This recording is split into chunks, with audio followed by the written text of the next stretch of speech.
اليوم درسنا عنوانه الأخلاق. ماشي؟ اليوم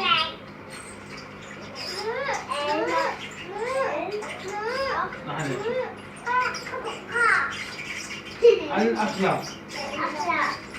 عنده شباب؟ عنده شيء؟ عفوا.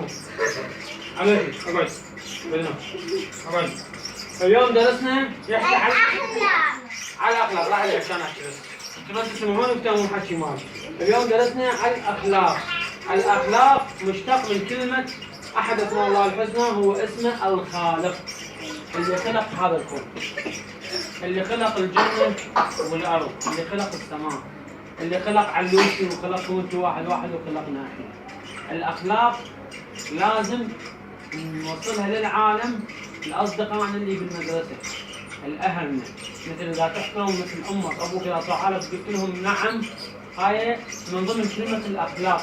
يقولون هذا ولد، الأولاد يقولون هذا ولد متربي وعاقل يعني يسمع كلام أمه وأبوه. مثل واحد إذا شفتوه بالشارع فقير يريد مثل نسله أو أنتم بيدكم نسله أو شو بيدكم تحطوه إياه، هاي الكلمة شو يسموها عليكم؟ الأخلاق. مثل أنت قاعد تمشي بالشارع وشفت زبالة بالشارع أو شفت بسكت لو شيء أو نعمة الله مثل بسكت مثل شيء،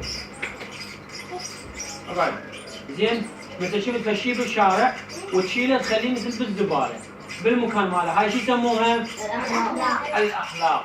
مثل معلم صاح عليك وانت سمعته بس تريد تغلس، عندك لعبه لو شيء، اذا قلت له نعم استاذ وتجي، هاي الكلمه شو يسموها؟ الاخلاق. اذا الاخلاق بكل شيء لازم تكون موجوده. لازم الصغير يحترم الكبير. لازم مجبر. من اكمل عاد اسال سؤال، عندي سؤال يجاوب، زين؟ مثل ماما اذا صحت انت تقولي لها نعم وتجي الركض، مو تقولي انا جاي العب. هاي شو يسموها الكلمه اذا تسمع كلام؟ الاخلاق. إذا أنت باوعت على واحد وتقول الحمد لله رب العالمين لأن خلقني مثله. إذا شفت واحد مثل ما عنده إيد أو ما عنده رجل أو واحد معاق يمشي تحمد الله وتشكر، هاي شو يسموها الكلمة؟ الأخلاق. إذا الأخلاق أن تكون خلوق بلسانك، خلوق بعينك، خلوق بإيدك، تساعد الناس، تساعد المحتاج، تدعي للفقير. مثل احنا هسه واقعين العراق واقع بشده، مثل تقول اللهم احفظ العراق والعراقيين، هاي شو يسموها؟ الاخلاق. ليش يسموها الاخلاق؟ لان اهلك، امك، ابوك، عمك، خالك علموكم تدعون للعالم بالخير، علموكم تساعدون الناس.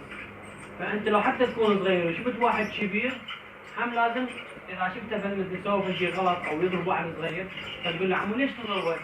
احنا اخلاقنا انه نحترم الكبير والكبير يحترم الصغير. فمن ضمن هاي الكلمه شنو معناها؟ الاخلاق. الاخلاق مثل هسه عبودي اصغر واحد فيكم، مثل ليث هسه اكبر واحد فيكم، اذا ليث مثل راد مي يقول له عبودي روح جيب لي مي، عبودي اذا قال له نعم وصار شو يسموها؟ الاخلاق. اذا قال لا يعني هذا ولد شراد يراد يتعلم يراد يحترم، لازم تسمع كلام الاكبر منك. يا عبودي ممكن لا اني مالي شغله، مثل ايمن امين ماد منك مي تروح تجيب له مي، ليش عم نقول لك؟ بس ما يخالف، بس لو حتى هو اصغر منكم مثل اكو عمو، طبعا هذا من ضمن الاخلاق. اصغر واحد جاي يتعلم بالدرس، مثل هو اصغر واحد فيكم، انتم كبار عقلكم كبير، اذا مصطفى اذا ليث اذا امين اذا رغد انتم كبار عقلكم كبير، لازم تحترمون الصغير. مو انا كبير اسكت، مو انا كبير والله انا كبير لازم كل شيء اسوي، ما يصير. من ضمن الاحترام والالتزام شو يسموها؟ الاخلاق. اذا الاخلاق مرتبطه بكل شيء. احنا رب العالمين خلقنا ليش؟ وين على الباب؟ احنا رب العالمين تعالي جاي. احنا رب العالمين خلقنا ليش؟ عمود نساعد واحد الاخر، على عمود نشارك بالفرح واحد الاخر، نفرح.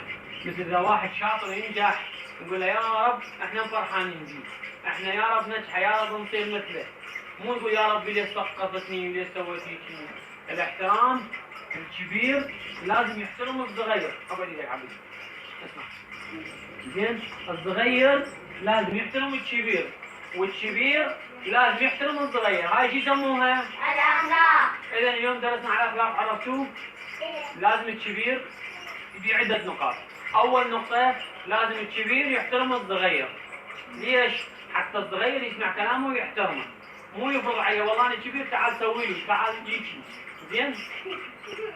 ومن ضمن كلمة الاخلاق ما ترتبط بس بولد عمكم، مو بس انت ترتبط عليكم انتم ولد العم واخوانك بيناتكم هنا، لا، من ضمنها برا بالشارع، اصدقائك، بالمدرسة. عمو ايه انت من ضمن الاخلاق عمو. زين؟ لا تحكي. عافية. هاي شو يسموها؟ الأخلاق. صفق العبودي. مثل يوسف راز مي وواحد جاب مي، شو يسموها؟ الأخلاق. الاخلاق هو لازم واحد يساعد الاخر، لازم واحد يحب الاخر، لازم واحد يشارك الاخر.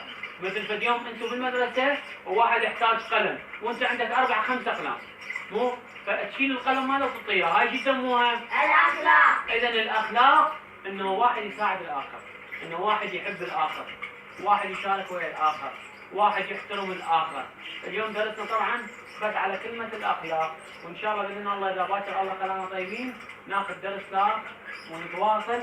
وهذا شو يسمونه؟ الأخلاق. اقطع.